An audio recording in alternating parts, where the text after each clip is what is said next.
नमस्कार. Helen Keller यांच्या माझी जीवन कहाणी या आत्मचरित्राचं क्रमशः वाचन आपण ऐकतोय.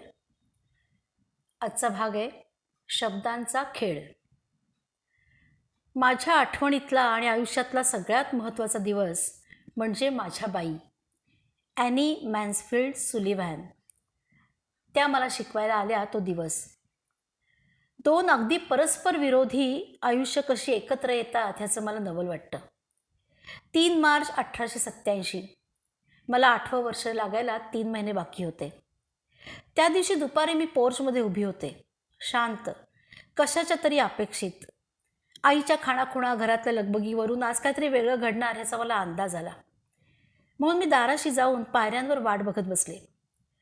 अचानक पोर झाकून टाकणाऱ्या हनीसकल वेलीच्या जाळ्यांमधून ऊन वाट काढत आलं आणि माझ्या उंचावलेल्या चेहऱ्यावर पसरलं. नकळत माझी बोटं बाजूच्या सवयीच्या पानांवरून आणि वसंत ऋतूंचं स्वागत करायला उमलाव्यात अशा कळ्यांवरून फिरली. भविष्यात माझ्यासाठी काय चमत्कार लिहून ठेवलाय याची काही मला कल्पना नव्हती.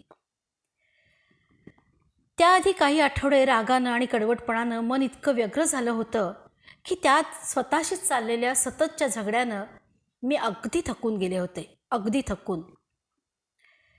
प्रकाश, प्रकाश हवा आहे मला, असं माझ्या आत्म्याचं निःशब्द आक्रंदन चालायचं. नेमक्या त्याच हव्याशा क्षणी प्रेमाच्या प्रकाशात मी अगदी न्हाऊन निघाले. माझ्याजवळ कुणीतरी येतंय असं मला जाणवलं. आईच आहे असं समजून मी हात पुढे केला, तर दुसऱ्याच कोणीतरी माझा हात हातात घेतला, मला उचलून कडेवर घेतलं. याच माझ्या बाई ॲनी सुलिव्हॅन. त्या मला शिकवायला आल्या होत्या. त्याहीपेक्षा जास्त माझ्यावर मायेची पाखर घालायला आल्या होत्या. दुसऱ्या दिवशी सकाळीच बाई मला आपल्या खोलीत घेऊन गेल्या. त्यांनी मला एक बाहुली दिली. पर्किन्स इन्स्टिट्यूशनमधल्या अंध मुलांनी माझ्यासाठी ती भेट म्हणून पाठवली होती. बाहुली लॉरा ब्रिजमननं सजवली होती. अर्थात हे सगळं मला नंतर कळलं. थोडा वेळ मी या बाहुलीशी खेळल्यावर बाईंनी बोटांनी हळूच माझ्या हातावर अक्षरं जुळवली. DOLL. हा बोटांचा खेळ मला फार आवडला. मीही बाईंप्रमाणे बोटं फिरवू लागले. शेवटी जेव्हा एकदा मी ती अक्षरं बरोबर काढली तेव्हा बालसुलभ आनंद आणि अभिमानानं अगदी फुलून आले. धावतच जिना उतरून मी आईपाशी गेले. तिच्यासमोर हात धरून त्यावर पुन्हा एकदा मगाचीच अक्षरं बोटांनी जुळवून लिहिली. मी एक शब्द जुळवत होते. हे काही मला त्यावेळी ठाऊक नव्हतं. किंबहुना शब्द म्हणजे काय असतं हे तरी मला कुठे ठाऊक होतं. मी फक्त बोटांनी बाईंचं अनुकरण करत होते. नंतरच्या दिवसात मी याच पद्धतीनं पिन, हॅट, कप असे कितीतरी शब्द आणि बसणं, उभं राहणं, चालणं अशी थोडी क्रियापदही शिकले. बरेच दिवस बाईंबरोबर राहून राहून प्रत्येक वस्तूला काहीतरी नाव असतं हे माझ्या लक्षात आलं. एक दिवस मी माझ्या नव्या बाहुलीशी खेळताना बाईंनी माझी जुनी चिंध्या झालेली बाहुली माझ्या मांडीवर ठेवून पुन्हा हातावर लिहिलं DOLL. म्हणजे दोन्ही बाहुल्यांना शब्द एकच. त्याआधी MUG आणि WATER या शब्दांवरून मी माझ्या पद्धतीनं त्यांच्याशी वाद घातला होता. बाई मला पटवून द्यायचा प्रयत्न करायच्या की बाई गं, MUG म्हणजे मग आणि WATER म्हणजे वॉटर. तरी मी हट्टानं म्हणायची, म्हणजे खाणाखुणा करतच, नाही. माझा हा गोंधळ बघून त्यांचा हिरमोड झाला आणि त्यांनी तो विषय तेवढ्यावरच ठेवला. आता पुन्हा बाहुलीवरून त्यांचं शिकवणं सुरू झालं. त्यांचं ते पुन्हा पुन्हा सांगणं सहन न होऊन मी माझी नवी बाहुली हिसकावून जमिनीवर आपटली. त्या बाहुलीचे तुकडे तुकडे होऊन माझ्या पायाशी पडले हे मला जाणवलं. पण वाटलं बरं झालं, एकदाची पीडा गेली. एवढा थैथयाट करूनही ना खेद ना खंत असा माझा आविर्भाव होता. कारण ती माझी आवडती बाहुली होती ना. माझ्या निश्चल अंधाऱ्या जगात हळूवार भावना कुठून उगवणार. बाईंनी मात्र बाहुलीचे तुकडे झाडून शेकोटीजवळ लोटले.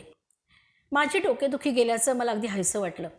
बाईंनी माझी हॅट माझ्या हातात ठेवल्यावर मी ओळखलं, आता बाहेर छान उबदार उन्हामध्ये जायचंय. पाऊल वाटेनं जात आम्ही विहिरीपाशी आलो. इथे देखील हनीसकल वेलीच्या जाळ्या होत्या. त्या फुलांचा सुगंध दरवळत होता. कोणीतरी विहिरीतून पाणी काढत होतं. त्या पाण्याच्या धारेत बाईंनी माझा हात धरून ठेवला. एका हातावरून अजूनही थंडगार पाण्याचे ओघळ वाहत असतानाच बाईंनी त्याच हातावर बोटांनी शब्द लिहिला, WATER. आधी सावकाश, मग झरझर. मी एकदम निश्चल उभी राहिले. माझं सगळं लक्ष बाईंच्या बोटांच्या हालचालींवर एकवटलं होतं. एकाएकी इतके दिवस आपण काहीतरी विसरून गेलो होतो याची अस्पष्ट जाणीव झाली. गमावलेली स्मृती परत येण्यातला थरार मी अनुभवला. WATER. वॉ. आणि भाषेचं कोडं एकदम माझ्यासमोर उलगडलं. अरे चा, पाणी म्हणजे आपल्या हातावरून थंडगार नाचत उसळत काहीतरी जातं ते. त्या एका जिवंत चैतन्यमय शब्दानं माझ्या आत्म्याला जाग आली.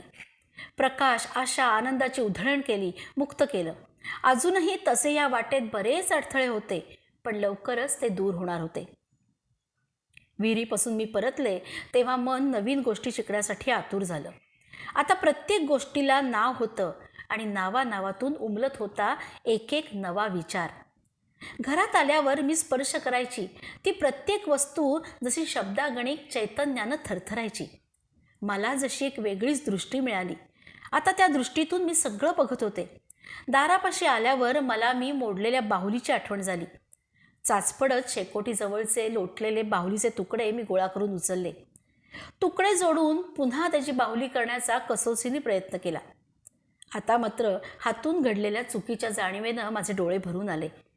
पहिल्यांदा मला खऱ्या अर्थानं पश्चात्ताप झाला. मला वाईट वाटलं.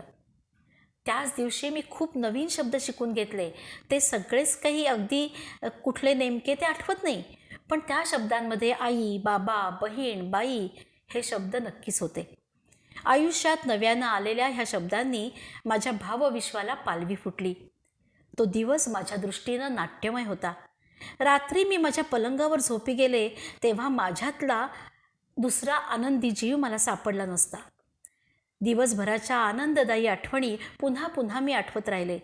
आयुष्यात पहिल्यांदाच मला उद्या कधी उगवतोय याची उत्कंठा लागून राहिली. धन्यवाद.